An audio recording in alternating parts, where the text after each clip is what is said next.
Hey, art friends, good to see you. Well, I can't see you, but you know what I mean. I'm glad that you guys have jumped on for an art lesson today. Mrs. White and I have been talking about what you guys were working on in math, and since you guys are learning about geometric shapes, we thought it would be a great time to integrate art and math, and we will have geometric shapes in our lesson today. So here we go.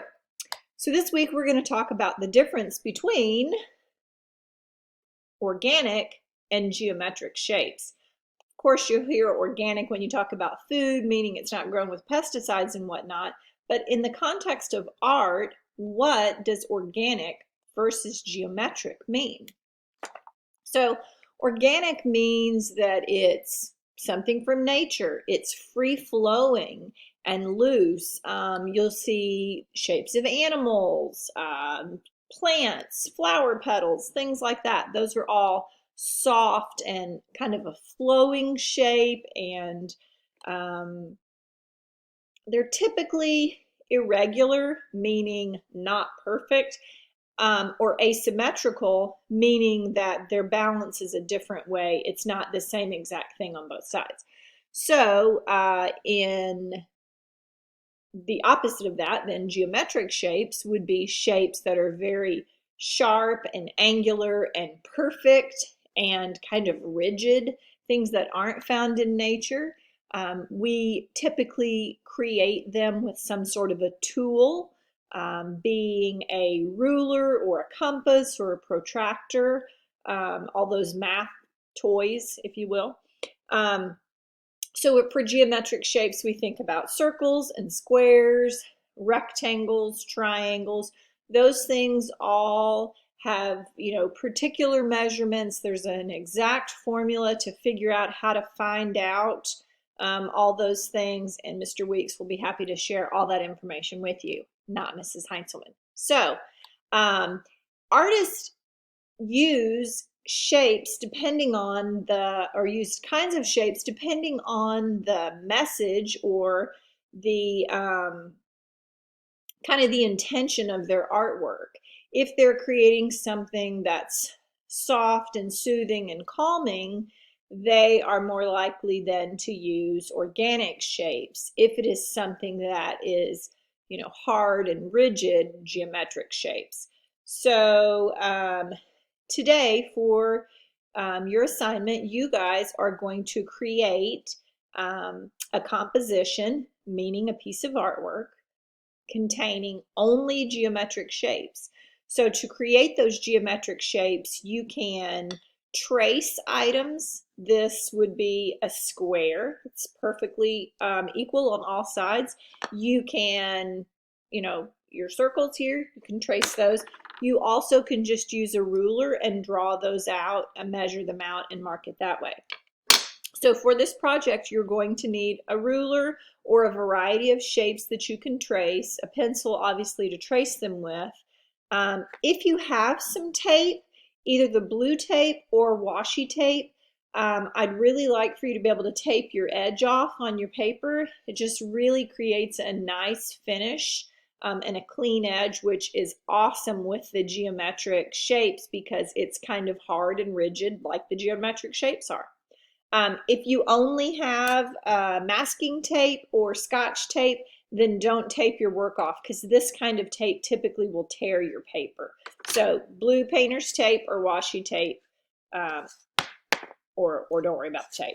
Anyway, okay, so I am going to flip over to the other camera so you can see what's on my workstation, and we will go from there. I have a few pieces of artwork I want to show you with organic shapes and geometric shapes. So let me flip over real quick.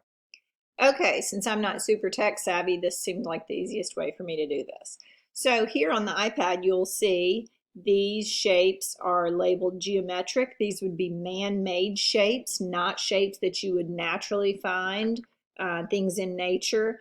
The gear, the triangle, the circle, and the rectangle. And then here, an organic shape being free-flowing, kind of loose and wobbly, an organic shape here, the pear, the way it's real rounded.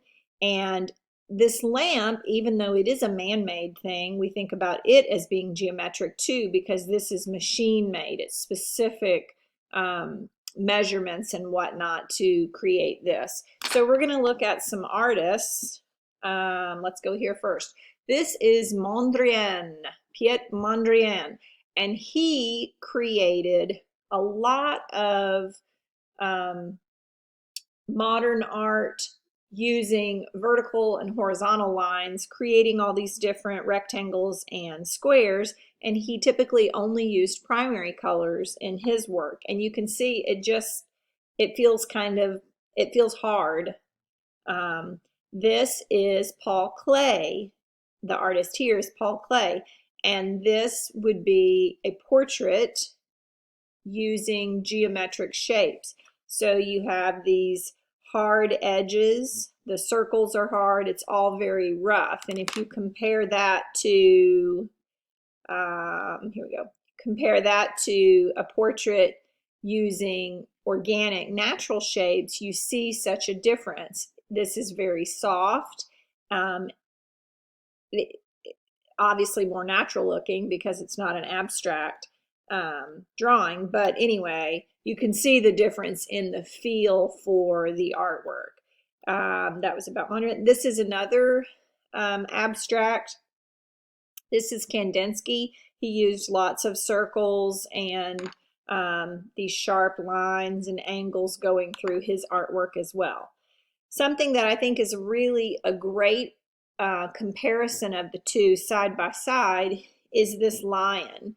So you can see on one side, this would be a drawing of the lion using very organic shapes, very flowy, very natural. It looks like a lion. This side, the artist used geometric shapes to finish the form of the lion. And you can see this side just feels very hard and rough and sharp. Just very, very different than the feel that you have for the organic shapes. Anyway, that's just a good side by side. So let's get on with what we're doing today. I'm sure everyone at some point has seen or made some artwork like this. You just take your pen and you just kind of go hog wild, making all kinds of lines and loop-de-doos, and then you go back in and you color in all those spaces, different colors, making sure not to have two shapes touching that share the same color. So when you do this kind of thing, what sort of shapes are you creating? Are these organic or geometric? Correct. These would be organic. And here I have a composition that's all geometric. And you can see how this is just very loose and free and flowy, and this feels much more controlled and precise. So that's another difference in those two ways to represent your shapes there. So when you guys are working on your composition, you can choose any size paper. So this is small paper, I've got big paper. You can take a big paper and cut it in half. You get to choose what size paper you want, but I want you to keep in mind that you are going to need to fill your entire space with shapes. So a really ginormous piece of paper is going to take you a really long time to get all those shapes filled in. So you might think about that. This paper here is, I think it's a 6 by 6. It's about the size of my hand, which is a nice size. So I want to show you a couple things real quickly. Remember we were talking about taping off your edge. I did this on black paper with some metallic markers, and I taped off my edge before I started. So I have a really nice clean edge. The same thing here with this colored pencil. I have a nice clean edge. I do not have that same edge on these, so you can just see the difference in your end product. So let's get started. I'm going to tape off just to show you real quickly.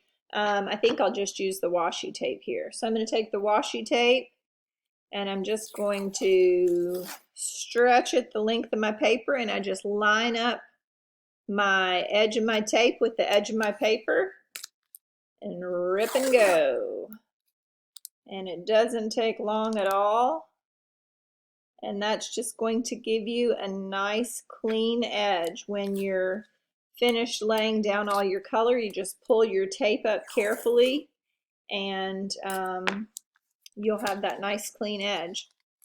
One thing when you are putting your shapes down on your paper is I encourage you to pick your paper up and kind of move it around so that you can see where you want your next shape to go.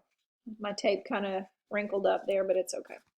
Okay, so remember when you're drawing with your pencil, the surface of your paper is full of fibers, so you only want your pencil to be dancing on the top of your paper. No digging. We're not carving rocks.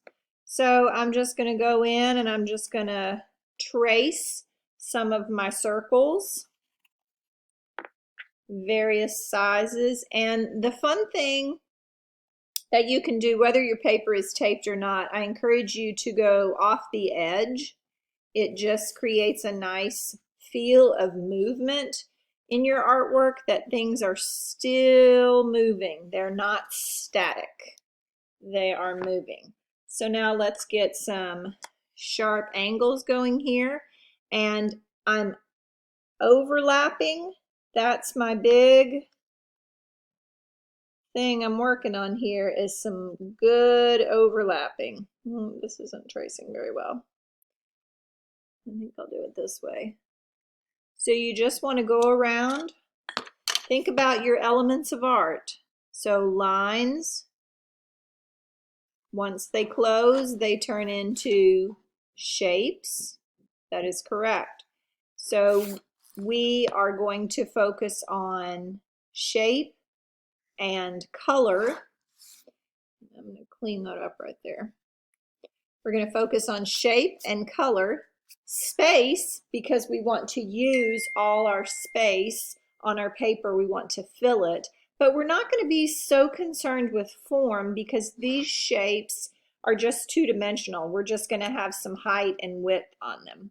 So I could come in here with a long rectangular shape. So all you're doing is filling your space. You want to get all those shapes down. Spread them out. Turn your paper. Where do I need another shape? What other kind of shape? I've got a lot of empty space here. This is called the negative space of my artwork because I haven't put anything on it. The shapes that I'm laying down are the positive parts of my work, and this is now the negative space. So I think I'm going to put another long rectangle here in this part of my space. Again, working to use all your space in creating your composition. So you guys are at home and you are welcome to use whatever supplies you have to lay down color, whether that's Sharpies, markers, pencils, watercolor. You choose how you want to lay down your color, but you're going to make sure that no two shapes touch one another that share the same color, okay? So even though this big circle here, when I color it in, I'm going to break it up, and each part of that shape is going to have its own color. So let's see, maybe I'll do, I don't have any triangles.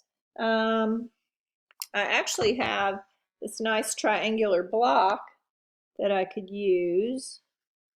I think I'm going to put this guy right here so he's kind of going off the edge. And I have to extend my line with my ruler so that it stays nice and sharp, because the blocks are rounded. So